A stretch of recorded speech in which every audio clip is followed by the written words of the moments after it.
first of all, thank you so much for joining me and joining us today to speak about Ultros. I'm very excited. How are you doing? Thank you for having me. It's very nice to be here. So do you just quickly want to introduce yourself so our viewers know who you exactly are? Exactly who I am. Yes, my name is Pelle Cahndlerby, and I'm the writer, narrative designer, and poet from ULTROS. So Ultros is, of course, a very visually stunning game. It feels for Metroidvania very visually appealing and new. But what about the story? Where do we start there in this crazy universe? Yeah, where do we start? And as you said, in a crazy universe, sometimes there are many things that led to the actual Big Bang, the start of the game. So when you start in the game as a character, of course, you start completely blank. Just as the players, we want you to experience everything from with clear eyes, empty slate. And then you wake up in this cosmic uterus of a space station drifting through the cosmos. And you have no recollection of how you got there or no real grasp of what's going on. So that's for you, both as a player and as a character, Uji, to find out. You already mentioned the cosmic uterus. How did you come up with that idea? How did that come together? Well, if you know anything about Niklas Åkerblad, El Huervo, and his art, you also know that it's very rich with both color and symbolism, of course. And many of the themes that we have gone through and want to give some essence of to the players, of course, is very much in his vibrant art style and the backdrops.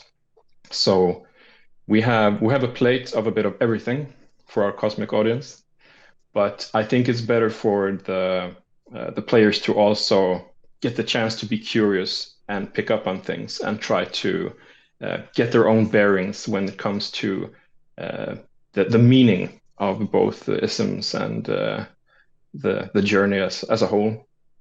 So I think in that case, explaining too much about things would rather take away from the treat of actually finding out what's going on.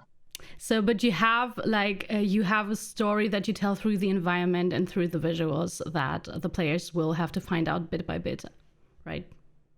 Yeah, it's harder sometimes as a writer when you have to recognize that sometimes more words are unnecessary. It's better to redact and to let, as you say, the environment do the storytelling. We have so many components that can help us when it comes to helping the player get a feel for the game. And of course, sometimes when you have tutorials in games, you need to have explanatory text. You need to have like a UI that tells you the basic things.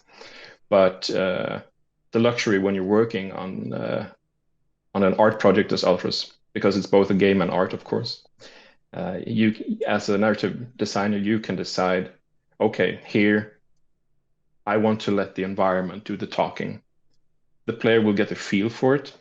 They will come in here, and maybe it's the level design that tells them everything they need to know. Maybe it's the beautiful colors or the strange statues in the room, and how few words can you feed them and still keep them curious. There are different kinds of this is good frustration and bad frustration, and you want to keep the audience find balance in the middle. So sometimes it's about, I don't want to explain this with words, or sometimes it is words, but it's more a poetic suggestion that keeps you in the vibe and the mood. Mm. How was it for you working on a Metroid? I mean, you have worked on some other games as well that were maybe more Yes. have had a different how do you say, deliverance through the story. How was it for you to write for a Metroidvania game? What were the challenges maybe?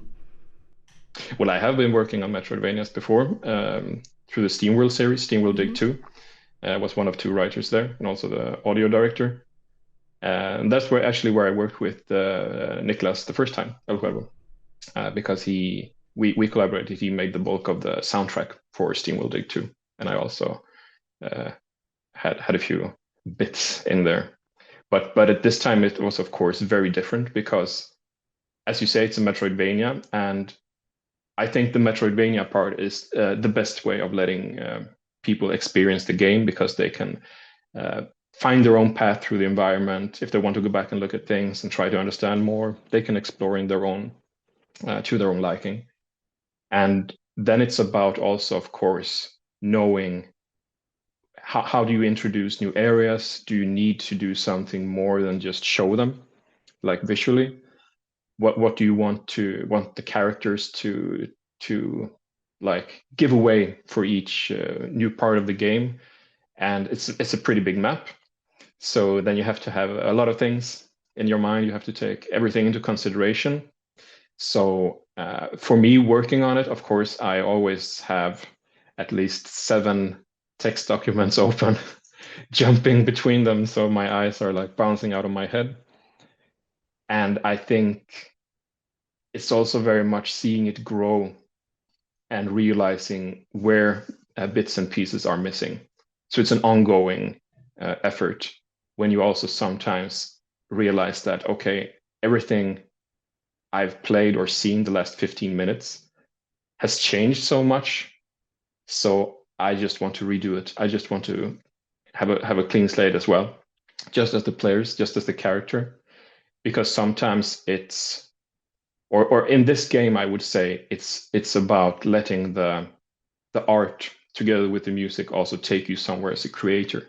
You look at what's there, you look at how that is growing, and as a narrative designer and writer, or a level designer for that matter, or a designer, you want to find out, how can we support this? How can we make this so incomprehensibly comprehensible and beautiful for the players to get a feeling for? And sometimes it's just about seeing where it takes you. But sometimes it's also like when Niklas read something of what I've written, some poetry or something, I felt that I really want this to shine somewhere in this part of the realm. Where can we put this just as a flair or something that we really want the players to find? So it can come from any kind of direction, really. Sometimes it's from the art, sometimes it's from the text or the poetry, and sometimes it's from the movement of the characters. I mean, you just have to be open as a creator, I think, because the feeling I want to give to the player is to be curious. And then it would be a shame if I hadn't been curious during the time I was making it, right? Right. There's no easy answer to anything. I'm sorry for sometimes floating out a bit in space here, but it's yeah, it's there are so many influences for every part of this journey. Yeah, I wanted to ask about that, because because it is like a work of art. You can see it like also just from looking at it without even playing it. How did, like, you mentioned Niklas and Oscar, how did their parts influence you in the writing? Or did you always looked at them and just thought, what can I add to this? I mean, the music and the art really has melted together perfectly, because Oscar's music is hauntingly beautiful and Niklas' art is very much on every level as you look at it. So those two had to be the best of partners, and of course, then you want to support that, but you're also not at the sideline. I'm also in the middle of it because I'm a part of it. So it's important for us to understand each other and also to respect each other as artists, because I can have opinions, of course, on having worked with both music and composing. I can have opinions on music, but this is Ratvader's Oscar's territory, so I will always respect him and his ownership of that, just as I can have opinions on the art or where to put things graphically. But I also have to respect Niklas' authority and his vision, as well as with the game design, with Morten Bruggemann's smooth character moves and everything that Hugo Bille has cooked up with a nice system for growing plants. I'm a part of testing and trying it out, and it's about making everything come together. But then we also have to make sure that we give each other space and respect as artists. So sometimes it's about when you know people you work with, that can be an advantage because you know each other's quirks. I know what happens if I poke Oscar this way. I know how he will react, and I know how he will react if given him a reference that I know he will understand. But sometimes there are also very good vibes coming from when you don't know people. It gives something else. So it's always a bit of a puzzle to put a big piece of work together, if it's music, games, or art in general. You have to be aware of that you're not alone, of course. So it's about adapting, respect, and seeing where it fits to throw your hat in the ring, so to speak. Yeah. Do you think, like, were there certain parts where you were like, now I need to work for myself a little bit to not be influenced? Or was it always like just working together on everything?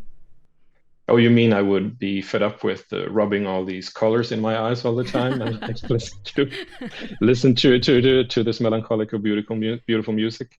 Yes, of course. Sometimes you need to create a safe space for yourself just to see also your own vision come out, and then you can meet the others. With like paths going in the same direction, and sometimes they're intertwined, but sometimes you also want to stray away to get some oxygen, and that is okay. Everybody needs that. So it was never hard for me to say like, yeah, you know what, I'll be off for the rest of this day because I need to get my 7 or 70 documents straight with what I need to do for this next stretch. But it's the same for Oscar or Morten or Niklas. And then you know, because you have been in the same situation, it can be much to work on a game about delivering a demon, especially when it comes with all the colors of the universe. So no one would be angry or upset for someone to say, yeah, I need to take some time for myself right now. Yeah, we already mentioned some themes that are going on in the game. How many entities and topics that you have on that, like demons, the uterus, biopunk, psychedelic stuff? Did you think about all of that? Did you want to put certain themes and topics into there, or was it just happening? A bit of both, because of course you have to be open for where things will take you. So when it comes to the themes, there are themes that we all carry with us, whether we like it or not. It's about mental health, life, death. Uh, that's something that we all have in common, right? And then we also have our part in creation with the environment, what we're doing to nature, and that we really can't stand at the sideline of it because we're part of it, right?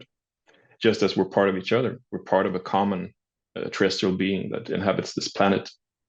So, with that in mind, all these heavy things, of course, you can't push for them all at once and all the time.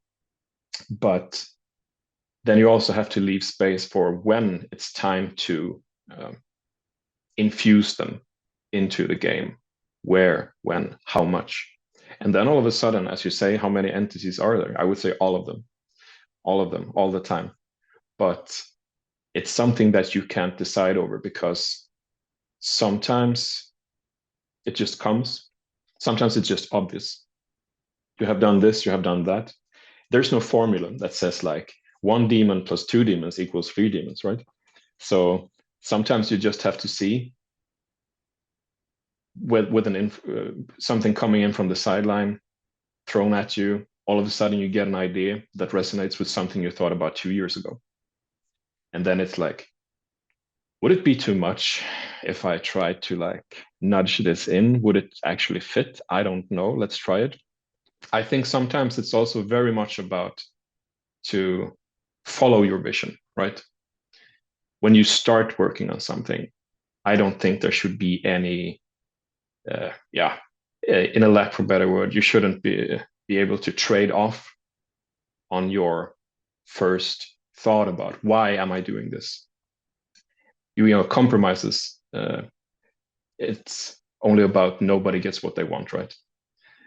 Compromises are for the later parts of the work, when you're seeing that, yeah, we're 90% into this, we need to tie this together, then you can compromise. But I don't think you should compromise with your initial vision, because if you really want something, if I really want to tell you something, I feel that I need to express this because I want you to feel these emotions, then I have to go 100% in that direction.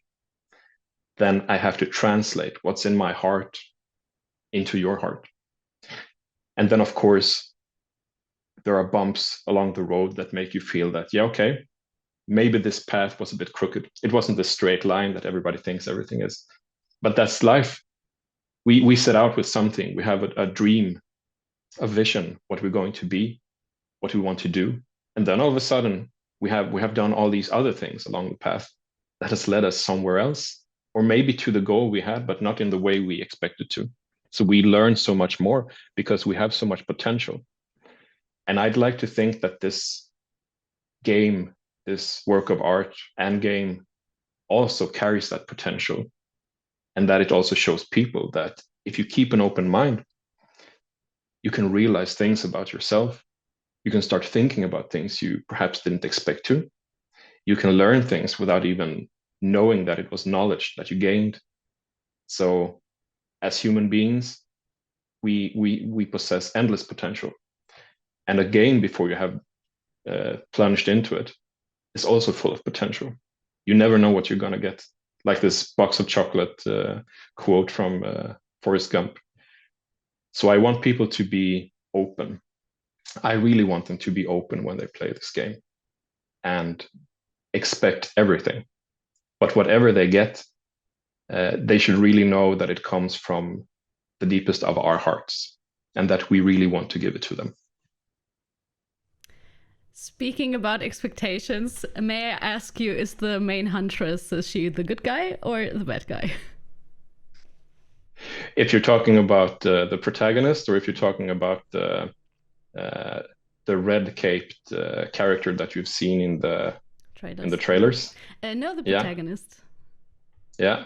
No, I just wanted to be sure, but I also will give you the answer that it's for you to decide. When it's time, it's for you to decide. All right. So how, of course, we start from the blank slate and we don't know anything when we experience this world. How do you build a story around that? How do you start when you know this is what it's going to be from the start for the players? As you say, if you don't know anything when you start, I can promise you that there's a whole lot of things to experience right from the first screen. So make no mistakes, it's filled with opportunities for you as a player to choose a direction and then just go with it. But it's also it's impossible for me to say also what people will experience from the game, because I can't decide if your interpretation will be right or wrong. If I make you feel something, that's the win. That's what makes me happy. Then I can't like run after you, like running out from the theater, right? No, you're wrong. You cried at the wrong places. You laughed at the wrong places. No. It's not only good enough, it's the best win you can get if people feel something, of course, and react to things when they play the game. And I'm just happy to have served so many opportunities for people to make choices, make decisions, see how things grow. And I won't be sad from watching people play, because there are millions of ways, of course, playing the game. And I think that's also the beauty of it, that we all can have our interpretation. You need direction, some people might say. Yeah, but I think we give enough direction to entice your incitement and your curiosity, so you can want to know more. Some people will never read what's in games. Some people will just click away when they find text and stuff. But I think when I work with text, I tend to make good use of items and things you can find in the game. And there I will also place some nice, pretentious poetry for your liking. And then people can decide, I want to know more. Then they start reading about things. They look in their inventory, they look at fruits, they look at stuff, and then they can find clues. So they don't have to, but it's there. If they want to, they can find it. Same thing out in the world, through dialogues, of course, with other characters. We have a small but nice ensemble that will follow you through the game.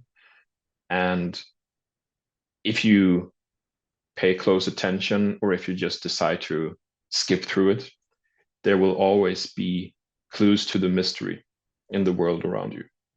So whether you like to read or just want to relax, sit down, stand completely still and just listen to the music, because the music will also tell you a lot about what's going on.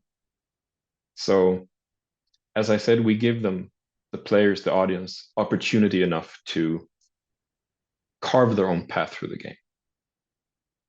I find it quite interesting because it seems that you are concentrating a lot of emotions and the vibe and the feelings you give to the players.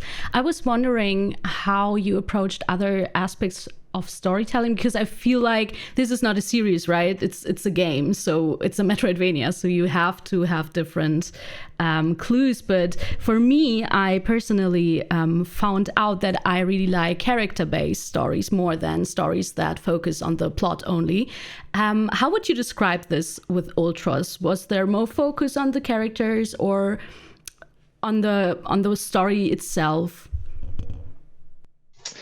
I think before I sort of infused more of my own personal liking to the dialogue and my emphasis on the scenes with the different characters, I think it was more of a environmental storytelling. Mm-hmm. So I think I have had a good part of pushing it in the direction of also leaning on characters. As you say, characters can be very important for games. In some games, it doesn't matter who you are, you won't even see yourself. But here, the characters themselves are part of this world. And of course, then I want to use it. But again, sometimes then it's hard to say how much should they interact?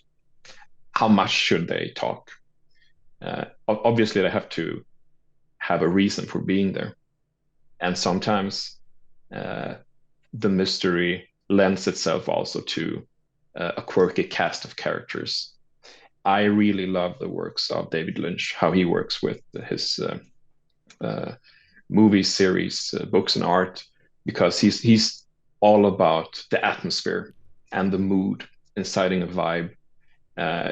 Can do it with camera angles or colors or strange sounds, but he always leaves the mystery hidden at the bottom of the box.